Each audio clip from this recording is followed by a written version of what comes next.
Here are 4 ways that immigrants have helped Easter. First off, these were $4. I bought them at Walmart. I made them myself. If I were to have bought a professional set of Easter ears, they were $20 at Walmart. So this is the best I could do. Number one, Easter lilies. Easter lilies are originally from Japan. They came from Ryukyu Island, and they were introduced to the Bahamas first, which is on our side of the hemisphere. And eventually, when there was like this plague that happened in the early 1800s, the Japanese started shipping them into the United States in mass very cheaply. And also, eventually, around the early 1900s, people started learning how to grow them in the United States and how to get them to bulb exactly at Easter. Now, lilies, specifically these really white lilies, have a lot of association with Christ as the resurrection. He mentions lilies in the Bible, so that's why lilies really took off. But they're a native of Japan, and originally they came in from Japanese importation. Number two, the Easter Bunny. The Easter Bunny came from Germany.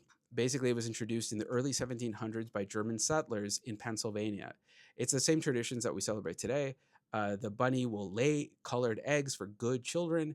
Back then, they used to like create little nests for them so that the eggs would be laid there. It's this whole tradition that started in Germany from German immigrants and is now just mainstream Easter in the United States. Number three, Easter candy, specifically Peeps. So Peeps were introduced by a man named Sam Bourne. He was from Ukraine, but back then there was no Ukraine. It was the Russian Empire. Eventually it would become Ukraine. But he came when he was 18 to the United States. He founded his company, I believe, in 1920s, called Just Born. And that company eventually in the 1950s introduced Peeps, which now everybody likes. I don't like Peeps very much, but it is a staple of Easter candy. And it's important because Easter, honestly, is the second season. It's the second most candy filled season in the United States, the first one being Halloween.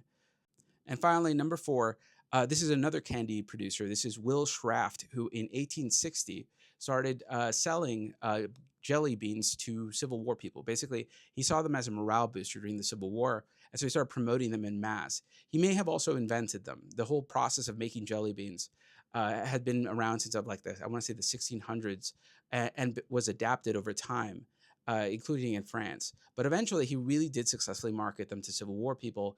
And eventually, in the 1900s, it became much more popular because they were the shape of eggs. And that's how, jelly beans became part of Easter. All right. I hope everybody has a happy Easter. I have to go spend some time with my family. I'll see you next week.